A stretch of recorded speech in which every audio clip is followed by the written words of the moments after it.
la comparecencia tiene la palabra, en primer lugar, el señor Donoso, director general de Unión Española Fotovoltaica. Muchas gracias. Muchas gracias, señorías, por darme esta ocasión de estar hoy aquí con ustedes, intentando trasladarle nuestra opinión o algunos números sobre cuál es el impacto real sobre el autoconsumo e intentar aclarar algunos de los malentendidos que hay sobre el sistema del autoconsumo. Primero, para empezar, pues quería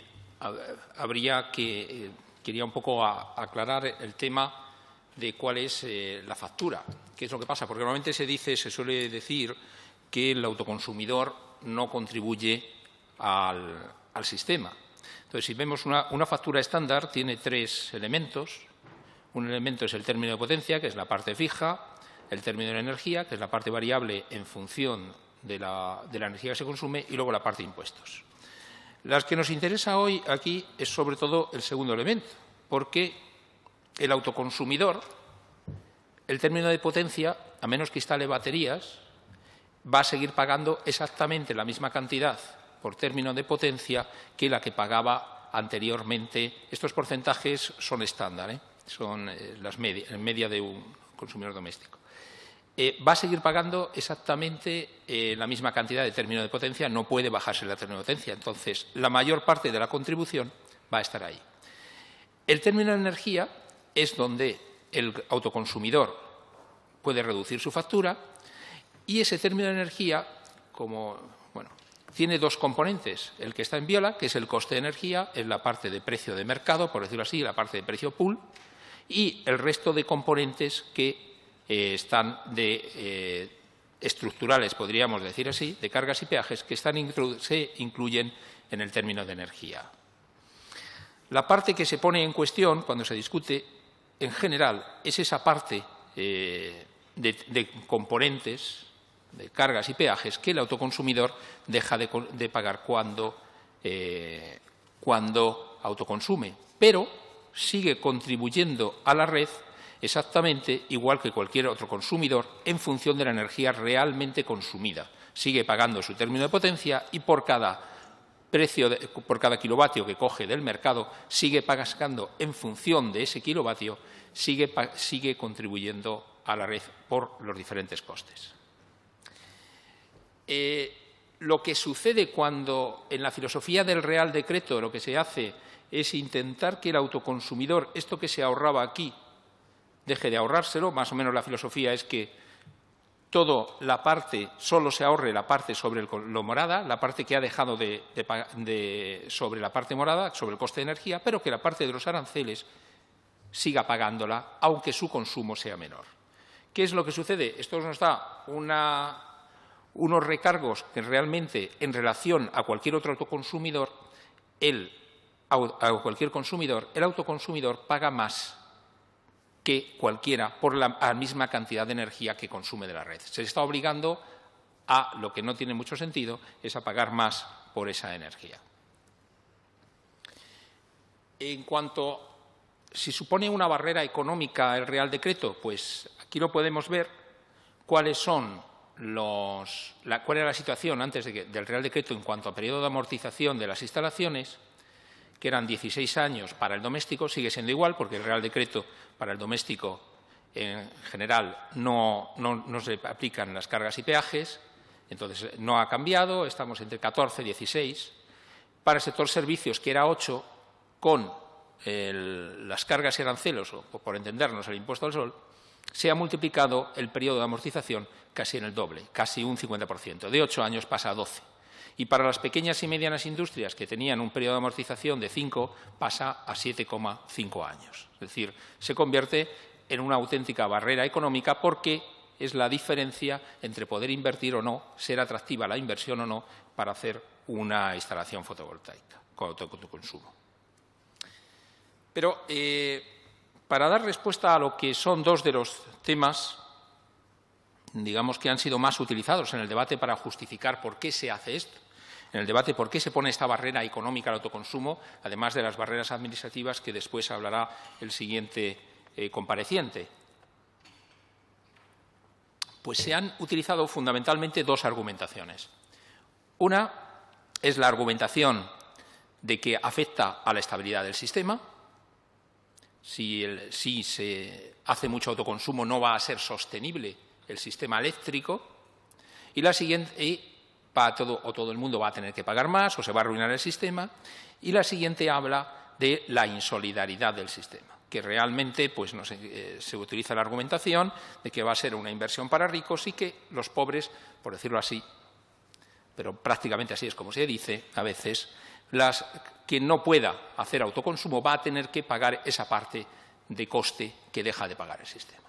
Entonces, bueno, ante este tipo normalmente de afirmaciones yo creo que siempre lo mejor es un poco de matemática, unos cuantos números para ver de qué estamos hablando, si de verdad es sostenible el sistema o no lo es. Y para ello, como los números son siempre muy discutibles, pues nos ha parecido adecuado utilizar una fuente que creemos que será aceptada por todos. Es el informe de la Secretaría de Estado de Energía sobre la proposición de ley para el fomento de autoconsumo eléctrico de varios grupos parlamentarios. Informe presentado por 2 veces con los mismos números en este Parlamento. ¿Qué dice? Bueno, este informe dice que se estima que el 2% del consumo eléctrico se produce en autoconsumo, cifra tomada de las apreciaciones del sector. Que conste que no sabemos de qué sector está hablando ni dónde sale este 2%, pero no tiene mayor importancia. Lo que sí tiene importancia es que este informe reconoce que si se retira el 2% de la generación del pool, equivale a 1 euro megavatio hora de reducción de precio.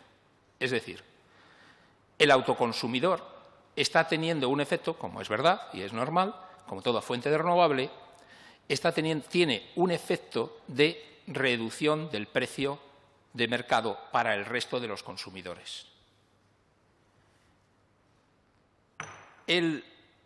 Lo siguiente que dice es que 1 euro megavatio hora supone el 2% del precio del pool, es decir, 220 millones de euros, valor similar al impacto del anterior, cuyos impuestos asociados serían otros 74 millones de euros de menor recaudación. Y también dice que si el 2% dejara de recaudarse, supondría 50 millones de euros menos de peajes, que supondría, a su vez, menos impuestos recaudados de unos 14 millones. Lo importante es el concepto. Está diciendo que el autoconsumidor ayuda a reducir el precio al resto de los consumidores y que, al mismo tiempo, hay un recargo por la parte de término de energía reduce el precio, pero hay un recargo. Para saber si es equitativo o no, tenemos que saber si es superior uno u otro y así vemos si de verdad se está procediendo a una transferencia de recursos de quien no puede hacer autoconsumo a los que hacen autoconsumo o no. Entonces, en base a esos mismos números, ¿cuál es el autoconsumo del sistema? Bueno, para empezar, el autoconsumo fotovoltaico registrado es muy inferior a esas cantidades. Estos son fuentes de la Secretaría de Estado de Energía. Del registro, solo hay registrados hasta este momento 16 megavatios de autoconsumo. Seguramente cifra inferior a la realidad. Nosotros calculamos que debe ser 2 o 3 veces esta la que realmente existe en nuestro país. Pero la que hay registrada es esto. Esto quiere decir que lo registrado en este momento son 25,6 gigavatios hora, 0,01% del total del autoconsumo. Por cada 100 megavatios, teniendo en base los números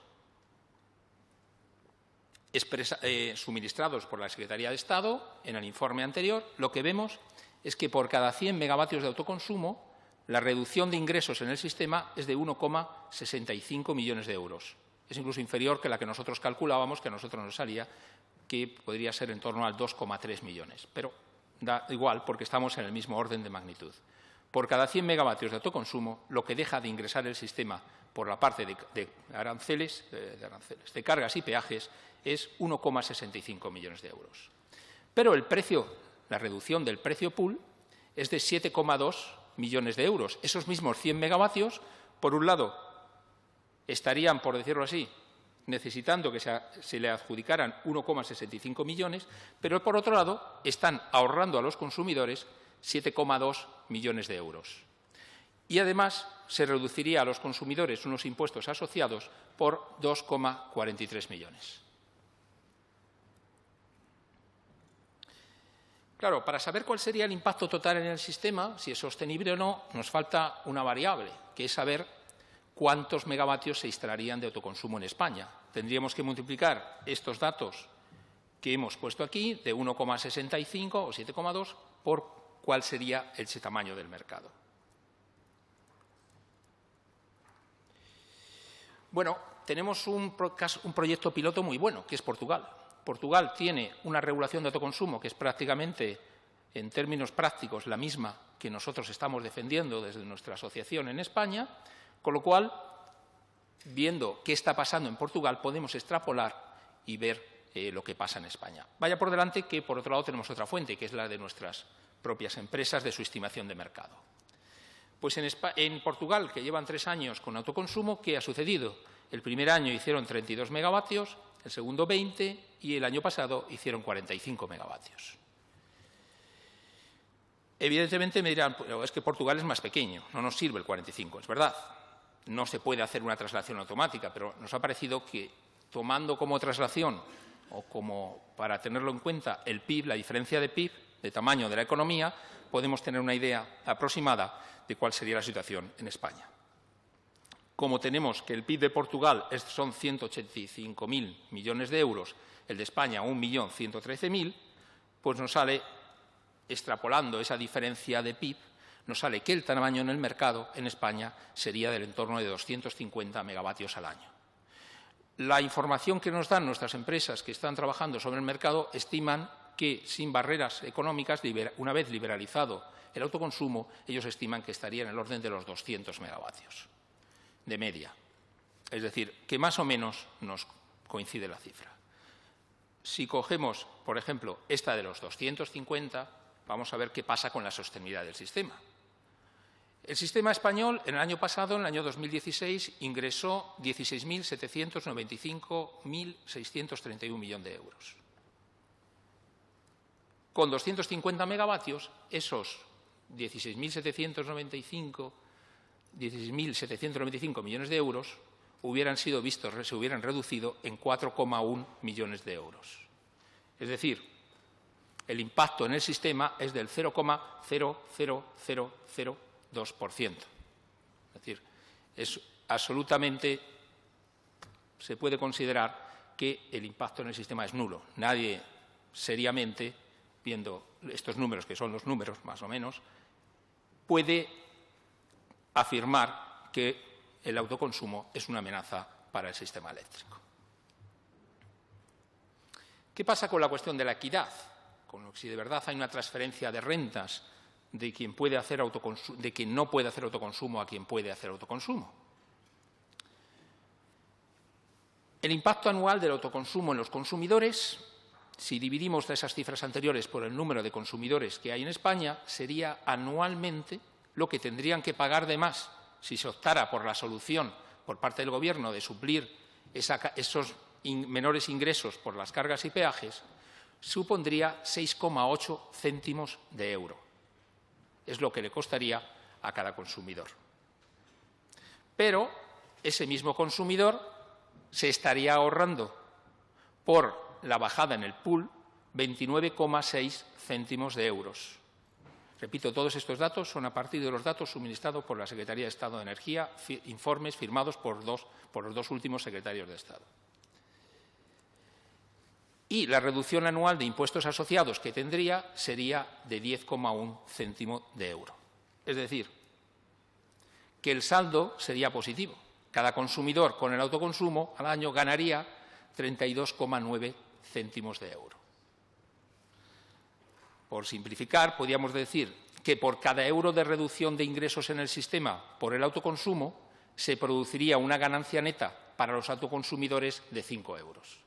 Pero de todas formas, como digo, hablamos de cantidades tan insignificantes que hacen que estos temas que están trayendo tanto que debatir no sean realmente temas para debatir. No puede ser la realidad de que generar estas barreras al autoconsumo, o hay otras razones que no son las que dicen, o no se han hecho bien los números porque por estas cifras no se justifica todo lo que las barreras que se están poniendo a su desarrollo.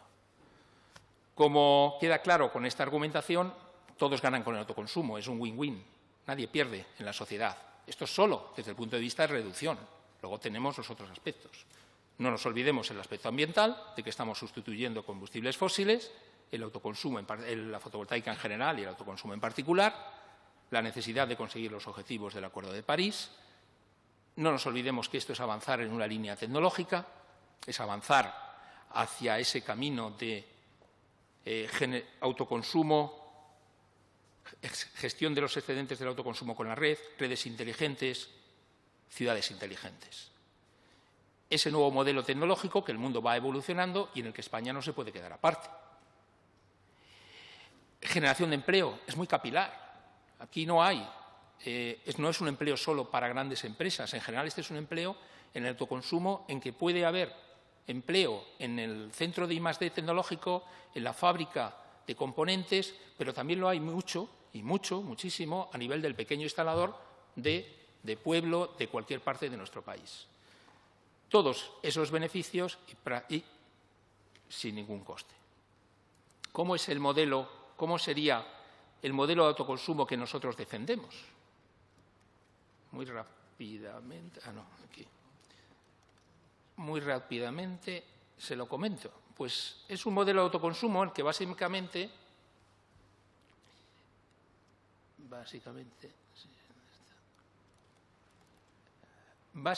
lo que intenta es aplicar el sentido común a la regulación.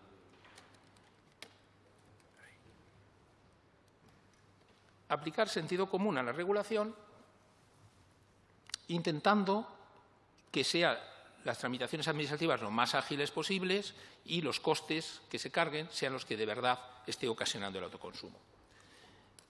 Por un lado, que haya dos tipos de instalaciones, las que tienen vertido a la red y las que no tienen vertido. Instalaciones sin vertido a la red que tengan un limitador para que de verdad o un control de potencia cumplan con lo que están diciendo y en ningún momento puedan verter a la red, si ellos optan por esta fórmula.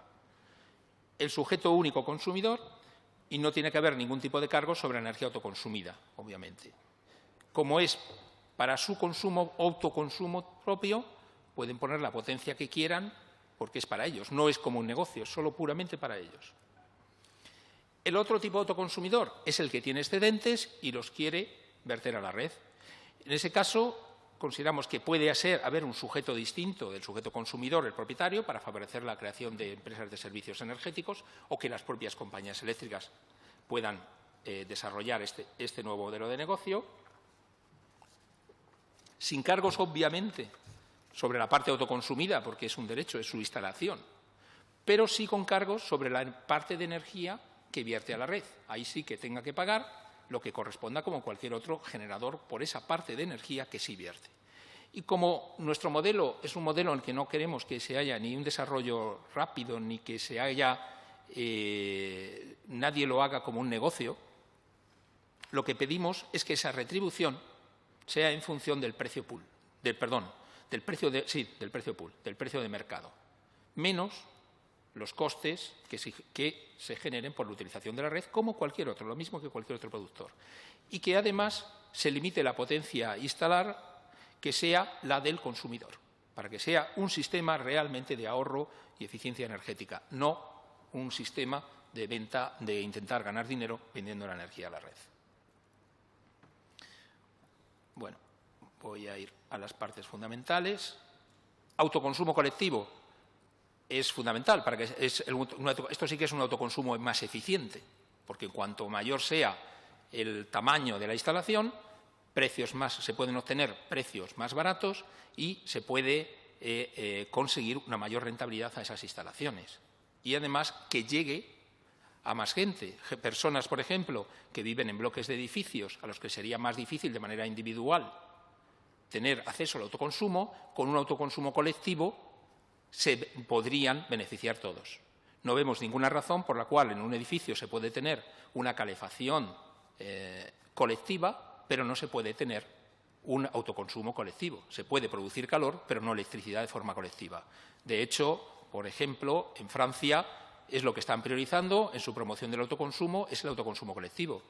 Y el borrador de directiva de la Comisión lo deja claro que en el futuro no se podrá prohibir, como sucede en la regulación española, este autoconsumo colectivo.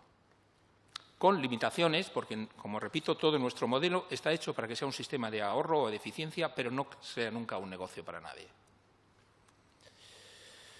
El registro, la tramitación administrativa, como dice la directiva comunitaria, no ya el borrador, sino la que está en vigor, adecuado a las características de la instalación y no superior. Las pequeñas, como sucede en Portugal, una simple comunicación informática, las de menos de 10 kilovatios.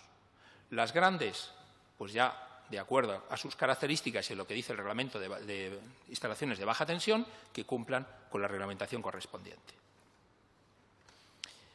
Las de tipo A, las que no están conectadas a red, no necesitan contadores porque no van a vender nada a la red. Y las de tipo B, con un contador bidireccional único. Y esto es importante, porque una de las barreras que existe en este momento bastante importante al autoconsumo es la obligatoriedad de tener un segundo contador en el punto frontera. No hay justificación a un segundo contador cuando además te están obligando a que los contadores sean telegestionables, telecomunicables y de todos los teles del mundo. Entonces no necesitas un segundo contador. Pero además lo que no necesitas, sobre todo, al ser bidireccional, con uno te vales. Esto se está convirtiendo un poco en un negocio para los vendedores de contadores. Pero hay un problema añadido importante. La regulación existente obliga a que sea en el punto frontera. Para empezar, esto no se entiende muy bien, se está dejando un poco a la interpretación del inspector de la compañía eléctrica de turno, que es el punto frontera, pero en muchos casos está llevando al absurdo de que cuesta más llevar el cable del contador y el contador al punto frontera que la propia instalación fotovoltaica, con lo cual se ha convertido en una barrera económica de primer orden. Esto que además no tiene el menor sentido. Con un contador único, bidireccional, se puede contabilizar muy bien todo lo que entra y lo que sale, lo que es para un sitio o para otro, y no hace falta ya como que esté en ningún sitio fuera, externo de la instalación. Bueno, esto es básicamente, importante, baterías. Otra de las anomalías de nuestra regulación es que se aplica con la misma filosofía una barrera económica a las baterías. Si alguien instala baterías y se puede reducir su término de potencia, la regulación dice que tienes que pagar eso que te estás ahorrando, para que no te ahorres nada. Esto es un sinsentido.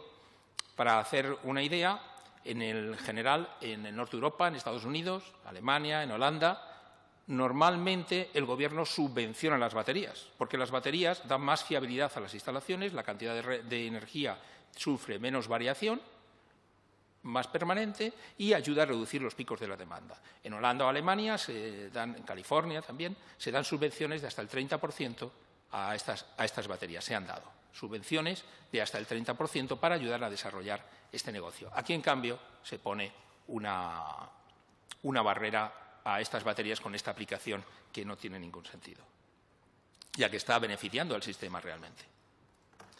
Bueno, pues esto es básicamente los aspectos económicos del impacto o no que tiene sobre el sistema y sobre la economía de los consumidores puede tener el autoconsumo. Creemos que son unos números que están muy lejos de suponer la amenaza que se ha querido presentar y que, al revés, el no liberalizar el uso del autoconsumo, el no eliminar estas barreras. Repito, nosotros no pedimos que haya ningún tipo de primas ni de subvenciones, simplemente que no se instalen barreras artificiales, supone el perder una oportunidad tecnológica y el perder una oportunidad de generación de empleo para nuestro país.